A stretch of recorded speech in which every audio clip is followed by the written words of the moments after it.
नमस्कार। मैं ललित देवांगन छाया दुर्ग छत्तीसगढ़ से आप सभी का हार्दिक स्वागत एवं अभिनंदन करता हूं।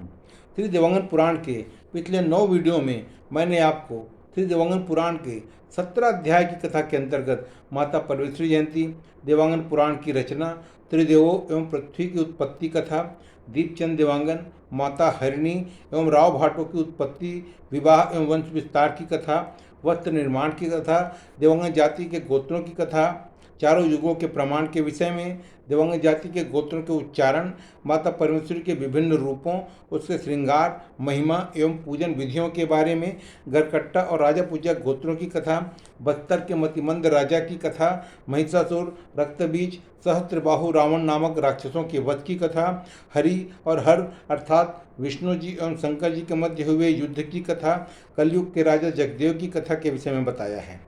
अब इस 10वें वीडियो में हम आगे की कथा का श्रवण करते हैं। बोलिए माता परमेश्वरी की जय। 18वें अध्याय में माता कहती है कि कलयुग में जब यज्ञ होम नहीं होगा, लोग आत्मवादी होकर अपना ही गुणगान करेंगे। धर्महीन पुरुष ही समाज की धुरी होंगे। घर घर में झगड़ा होगा। लोग अपने माता पिता का तिरस्कार करेंगे। पति अपनी ब्याहता पत्नी को छोड़कर वेश्यागामी हो जाएंगे। उत्तम भोजन वे पत्नी के साथ न खाकर अकेले चुपचाप भक्षण करेंगे। पत्नी भी अपना धर्म भुलाकर सास ससुर की सेवा से मुंह मोड़ लेगी। पति में लज्जा का परित्याग देगी। पति भी नारी के वशीभूत होकर उसका ही कहना मानेंगे। इसलिए नारी भी उसे पुरुष न मानकर, पुरुष भास मानकर उसका तिरस्कार करेगी। शील, संकोच, लाज नष्ट हो जाएगा। नारी छोटी छोटी बातों में गुस्सा करेगी। भाई भाई में बैर होगा। छोटे बड़ों का भेद मिट जाएगा। जाति कुटुंब से बैर सामान्य बातें होने लगेगी। उपरोक्त अधर्मपूर्ण बातें कलयुग में होने लगेगी। इस अधर्म के कारण लोग स्वतः नष्ट होते जाएंगे। यशपूर्ण कार्य को त्याग कर अपयश के भागीदार बनेंगे। वेदों के निंदक जन कुतर्क कर सुक्तियों की खिल्ली उड़ाएंगे। इसका परिणाम भी उन्हें भोगना पड़ेगा। लोग चोरी करेंगे, फलस्वरूप जेल जाएंगे। मदिरा पान करेंगे, गालियां अश्लील बातें बोलेंगे। कुल की मर्यादा 10 जनों के समक्ष ढककर खोल देंगे। इस प्रकार अपना अमूल्य जीवन व्यर्थ की बातों में बर्बाद कर अंत में यमराज के फंदे में पड़ेंगे। यही कलयुग का त्रासपूर्ण इतिहास होगा। माता कहती है कि हे पुत्र देवांगन, तुम कान लगाकर सुनो। किसी नगर में चांडाल प्रवृत्ति के लोग रहते थे। वे निस्दिन महापाप में लिप्त रहते थे। अंत में ऐसे समय के लिए यम ने अपना यमदूत भेजता है। यमपुरी को घेर लेते हैं, फंदे में कस लेते हैं। यमपुरी में लाकर उनके कर्मों के अनुसार दंड देते हैं।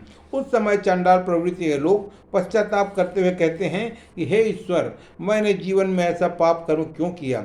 वह पछताता है और यम की यातना भोगता है। अन्न के बिना सभी प्राणी मरने लगेंगे। यह कलयुग में अवश्य होगा। माता कहती है कि कलयुग में इस तरह के अधर्म होंगे। लोग पाखंडी होंगे।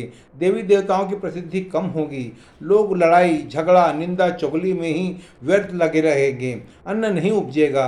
अकाल से सब दुखी होंगे। त्राही त्राही कर लोग भूखे मरेंगे। माता कहती है कि कलयुग में अपनी प्रजा को दंड देना ही राजा अपना कर्तव्य समझेंगे। चोर और असत्यभाषी अधिक होंगे। लोग कागज पर साक्षी देकर ऋण प्राप्त के लिए चिट्ठा तो लिखेंगे, पर समय बीत जाने पर ऋण पटाने की नहीं सोचेंगे। ब्याज भी नहीं देना पड़ेगा। इस डर से घर में दुक्के रहेंगे। साहूकार को आते देख उनसे मुंह छुपा लेंगे और यदि भेंट भी हो जाए तो ऋण होने की बजाय उनसे लड़ाई करने लगेंगे। ऋण लेते समय चिरौरी करते हैं और सुख भी मिलता है, पर वापस करते समय प्राणों पर बनाता है। लोग एक दूसरे की सुमति पर भी ध्यान नहीं देंगे, पर भाग्य या दुर्भाग्य का फल सुफल या कुफल तो भोगना ही पड़ेगा। माता कहती है कि हे पुत्र राव सुनो, ऐसे कलयुग में तुम्हारा भी मान घट जाएगा। तुम्हारे पिता समान देवांगन जो भी तुम्हें देंगे उसे ही दान मानना। माता देवांगन से कहती है कि हे पुत्र, भाट को अभी अपने से नीच न मानकर उसकी इच्छा पूर्ण करते रहना। यही देवांगन कुल का सम्मान है। इति श्री अष्टदशो अध्याय। 19वें अध्याय में माता परमेश्वरी कहती है कि हाथी घोड़ा वस्त्र दान से भी बढ़कर अन्न दान करना चाहिए। जो स्वर्ण दान करते हैं उन्हें मेरी ज्योति मिलती है। आनंद मंगल वाद्य के मध्य जो परिवार मन से दान देंगे उनका पूरा परिवार सुधर जाएगा।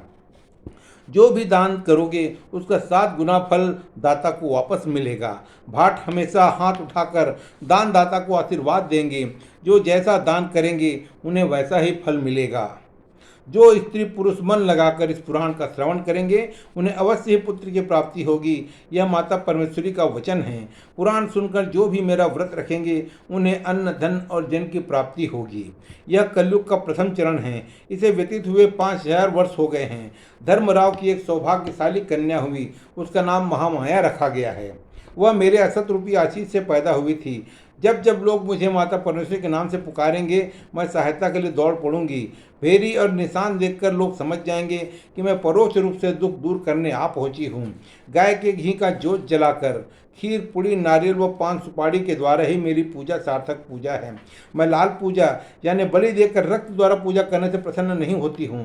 श्वेत पूजा अर्थात स्वच्छ पूजा से प्रसन्न होती हूँ।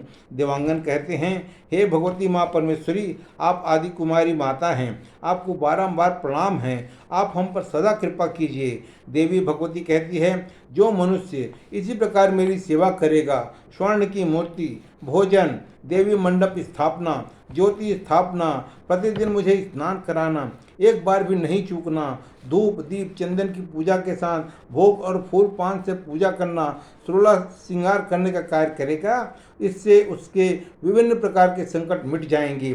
जो घोर संकट में भी मुझे पुकारेंगे मैं उसके निवारण के लिए अपने पुत्रों की रक्षा के लिए आऊँगी और गोद में उठा लूँगी। हे देवांगन पुत्र, तुमने मुझे वस्त्र दिया है, संसार में लज्जा को ढकने का कार्य किया है। ऐसा कौन है जो यह कार्य कर सकता है?